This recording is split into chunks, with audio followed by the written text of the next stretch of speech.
This video doesn't discuss Mr. Catalyst per se, but it does discuss the transition I experienced while traveling from the western part of the United States to the eastern part of the United States.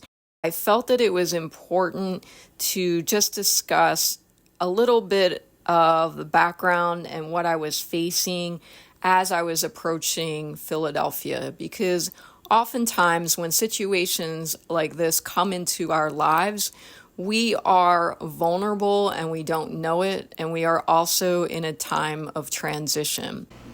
So from Sacramento, California to Omaha, Nebraska, so that whole area, that was really wild in terms of driving, like how I felt. A lot of times I was driving in silence. I would drive like an hour or two in silence and then put on the music, and it was really doing something for me.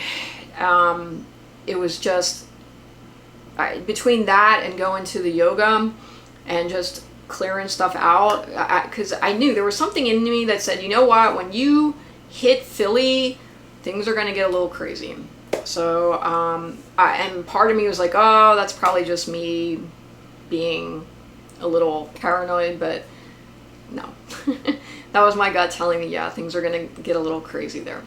So I was really enjoying the time, and that whole Western to Midwestern experience driving around, I didn't anticipate this. Here's another thing I didn't anticipate is, like, when I was driving, the drives were just so beautiful, seeing parts of the country that I'd never seen before and just experiencing the different energy, like the energy of Wyoming versus the energy of Nebraska versus like South Dakota and North Dakota. And I remember like being stopped in Sioux Falls and like checking out that town, which was beautiful. I'm like, wow, I really love Sioux Falls, South Dakota. Who would have known?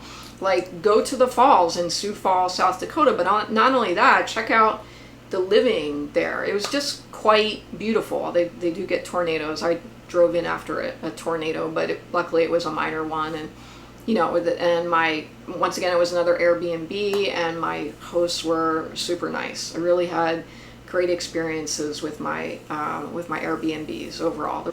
Let's get on to Omaha and driving from Omaha to Indianapolis.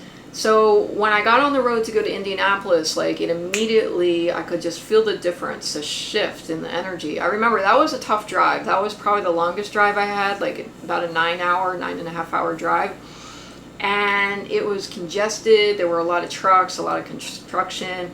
And what I noticed the most was the change that happened as I came into, I was still in the Midwest, but I was heading towards the eastern part of the United States. So for me, that section of the Midwest heading east, I did notice a significant shift. Especially traveling, it was just a lot more congested. There were a lot more cars. It was a lot less peaceful. I also knew that Philadelphia was now on the horizon, and most of the trip was behind me. So there were a couple of things facing me in Philadelphia. One, I was scheduled to start a new job that I thought for sure was going to work out. Two, and more importantly, the reason why I was moving back is my father had dementia, and the dementia was progressing, and I knew that my mother was not going to be able to take care of him alone, because I had seen the progression of dementia and knew what was about to take place for my father over a period of time. Needless to say, I had some trepidation about it. There were, it's a hard situation when you know that you're coming back. I was coming back after 29 years, and you're coming back because of a health issue for one of your parents. So I just knew, I felt grateful that I was coming back to my home city, in the sense that I had moved to so many cities that I didn't know anyone. that I didn't, like when I moved to Sacramento, California, I didn't know anyone, and I had never been to that city before. So when I moved there in 2015, it was just, everything was new. And at least in 2019, when I was coming back to Philly after 29 years, I at least had a basis to set up. I had some friends in the area.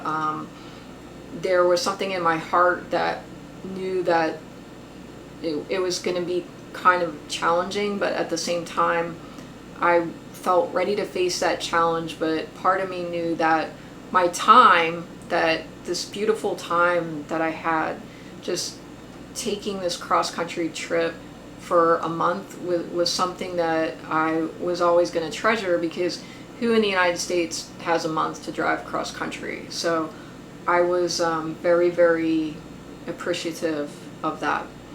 And the project that I had worked on had allowed me not to worry about the money too much, right? Because it's not only a time factor here in the United States, it's also a resource factor. So unless you have time and money, it can really be hard to take a trip like this.